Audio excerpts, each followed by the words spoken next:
ដើមបីចាប់ដើមជីវិតថ្មីចំណងជើងបត់ចម្រៀងកាយខ្លួនដើមបីថ្ងៃស្អែកធ្លាប់ដើរខោផ្លូវខ្នុកជ្រាំនៃអាប់បាយមុខបំផ្លាញទាំងខ្លួនប្រាណបំផ្លាញទាំងទឹកភ្នែកអ្នកមានគុណ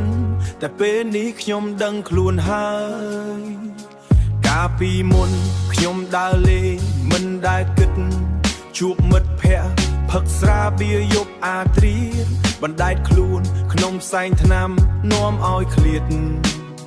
ពីភាពស្អាតស្អំពីក្តីសង្ឃឹមរបស់ម៉ែឪឈប់ហើយពេលនេះខ្ញុំត្រូវតែឈប់បោះបង់រឿងគ្រប់យ៉ាងដែលនាំឲ្យខ្ញុំធ្លាក់ជ្រៅកាយខ្លួនជាថ្មីដើរលើផ្លូវដែលត្រូវលៀងជំរះភាពសៅហ្មងចេញពីក្នុងបេះដូងស្រីនឹងស្រាធ្លាប់គិតថាជាសេចក្តីសុខតែតាមពិតវាជាគុកឃុំឃាំងផ្លូវចិត្តតែតាមពិតវាជាគុកឃុំឃាំងផ្លូវចិត្តបំផ្លាញអនាគតបំផ្លាញទាំងជីវិតពិតឲ្យរស់ក្នុងភាពងងឹតគ្មានពន្លឺ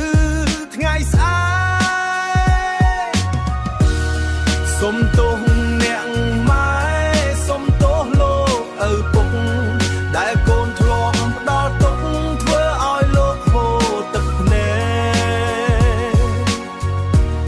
កចាប់ពីថ្ងៃនេះកូននឹងកែខ្លួនមិនរេរេ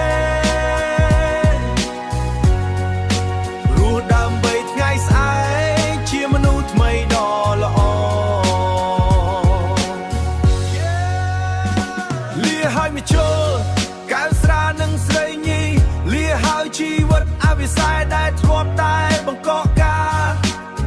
ពេលនេះខ្ញុំដឹងថាអ្វីដែលជាតម្លៃនៃគ្រួសារនឹងខំរៀនសូត្រធ្វើការកសាងវាសនាឲ្យភ្លឺស្វាងមិនដែលហួសពេលទេសម្រាប់ការចាប់ផ្ដើមថ្មី